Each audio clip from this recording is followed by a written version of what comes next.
What's up, DCS Crew? Today's pocket real estate video is actually on a knife that has been around for quite some time. It's a Chinese manufacturer that made this particular knife, but there have been quite a few variants, and it's been around for long enough to where I said, you know what, I got to get around to picking one up, okay? But I didn't want just any particular one. I wanted one of the rarest kind of variants that you could find. So, as long as it's not like Damascus steel and stuff like that, nothing against it. I'm not a big fan of Damascus. That's the only thing. So, that being said, I wanted to make sure it was something that looked good. It was lightweight. It was in a steel that I didn't have to say, oh yeah, no, it's D2, whatever. And it was from a reputable company. And I wanted something badass. I didn't feel like having a satin blade or anything like that. I figured, okay, stonewash, acid wash, something like that. And then I got a notification that one of the companies that I regularly shop at, I think it was Smoky Mountain Knife Works, had this guy available. Yep. This is the Civivi Baklash. Now, I am not going to use the flipper right now. Yeah. It's that smooth, guys. I just opened this knife without any thumb studs or anything. This is my Civivi Baklash in 9CR18 MOV in carbon fiber overlay on black G10. I mean, just pretty much blacked out, except for the blade, which is like a black wash. And I think it's kind of unique, and that's why it's today's tenant, because it showcases the fact that Civivi very rarely does a black wash on their knives. And to take one of their, I think this was one of the first 5 models that Civivi ever came out with, and to make it in a variant like this. I do know that they also have like just a standard non-coated, like I think it's a satin blade with the carbon fiber, but I saw this and I'm like, man, you know what? I don't have very many all black knives. Like, black knives matter, bro. And I wanted something that was a little bit more tactical, but I don't want to spend an arm and a leg. I mean, I love the ProTech TR3 series, and they have an operator. It's the TR3X1, but I'm not dropping like damn near $300 for that. I think it's like $250 or something, and it comes with like a little dot of tritium on the side on the button. But other than that, it's black on black, and it's beautiful. But I mean, bro, this is badass. I mean, this is nice, and it's great. I mean, awesome action. I have taken it apart. It does run on steel bearings. It runs on bearings in a steel cage. The liners have been skeletonized. It is black on black. The liner lock isn't as robust as some of the other knives that I've seen. I mean, but then again, I'm comparing it to knives like this. This is the Kaiser Sovereign, and I mean, it's got really robust liners. This one has enough to be able to get the job done. The action is fantastic, and like I said, you can use the flipper, or you can actually just kind of take it out like that with your thumb. You got to be careful though, because I'm not telling you to cut yourself, but let me just go ahead and give you the once over on this guy.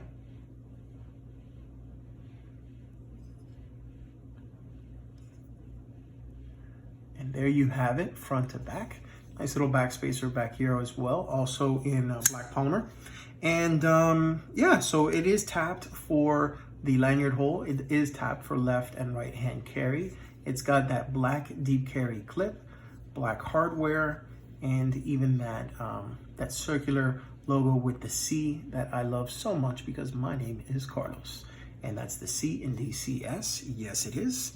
And yeah, and one other thing that I really do have to say about this particular knife, and I think it's Civivi knives in general that I've noticed, is they love sterile looking blades. In fact, it's very, very rare that you can catch the steel content on these blades unless it's listed and lasered like very, very close to the inside of the handle, so you just barely see it. Like in this particular case, there it is. It is 9CR18 MOV.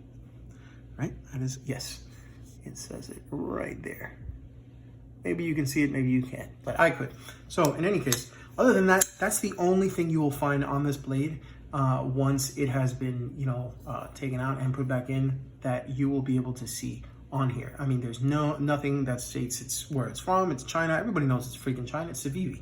But I mean, this is a great blade for somebody who's really getting into knives and they want something, and they can't really spend the money to be able to get into something, like a USA made knife. this is a great intro into that. Okay, you have a nice handle. You know, you can grip it really well here. You can kind of choke up on the jimping here that has actually been rounded in this area, and then it kind of has that slope, that swedge down to the front of the knife. Very nice ergos, very nice blade profile, if you can see that. Very nice grind.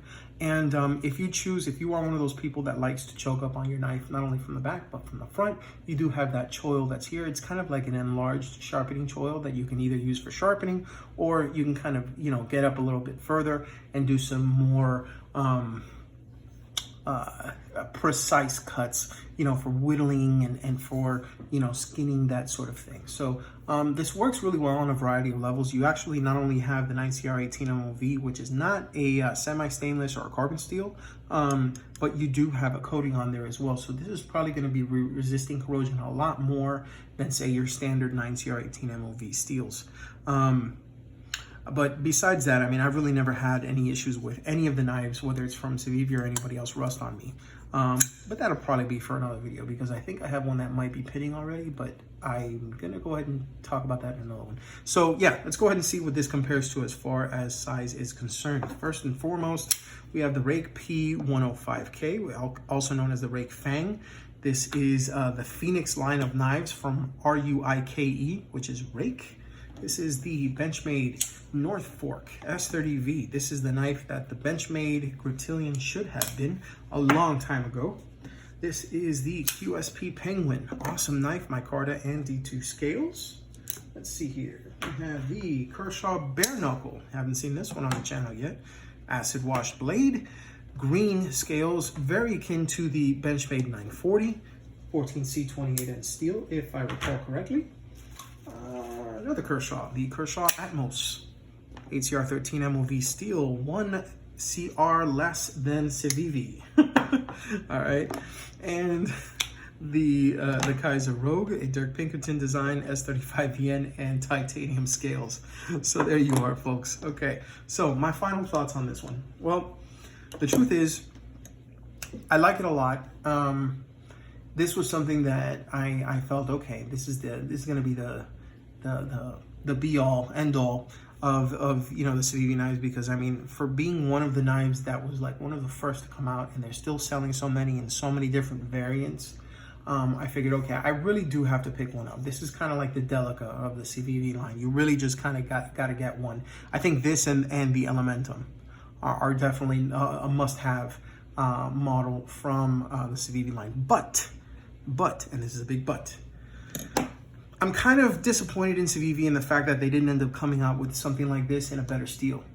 Something in, like, you know, a higher quality steel, like 154, you know, CPM 154, 154 CM, S35VN, you know, M390, anything like that. They've actually started coming out with variants for other knives in higher end steels, and you know, just different variations of it too. They actually also have a few of the knives that are out now with brass handles. They also have, you know, copper handles. I think that they had come out with a few, like, also in all black, and they're trying to do this a little bit more with like that kind of stone wash or that black wash. And they're trying to create, you know, more variations of some of their newer models. And I don't know if I had shown you before. I mean, you know, there were some that I really liked, and one that I feel that is going to knock it out of, you know, my pocket. And this is the honest truth, guys. I mean, no disrespect for this knife, is this guy right here, the Dogma.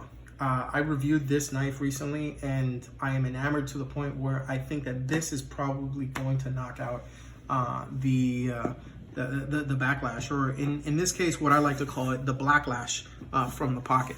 You know, they are already coming out with some variants for this one. They have a black blade with, you know, brass handles and copper.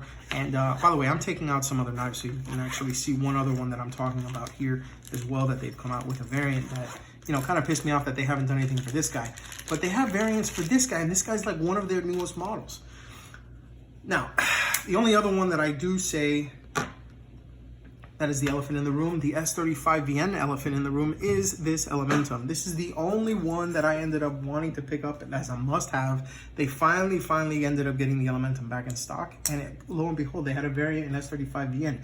Now tell me, why can't they have a Baklash version in S35VN? Why can't they have it in 154CM, for Christ's sakes, guys? Civivi, if you're listening, I'm going to write a strongly worded letter.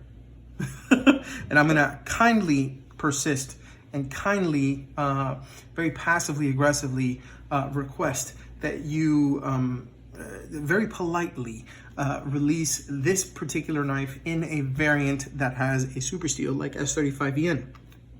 You could easily charge, you know, $80, $90 for this knife. I mean, if you can, you know, put something like this out with S35 for $79.99, you can charge a little more and make it in a slightly larger package. For a great seller, that is the Civivi Baklash. I mean, I get it. There are other great knives, and they're like the Dogma.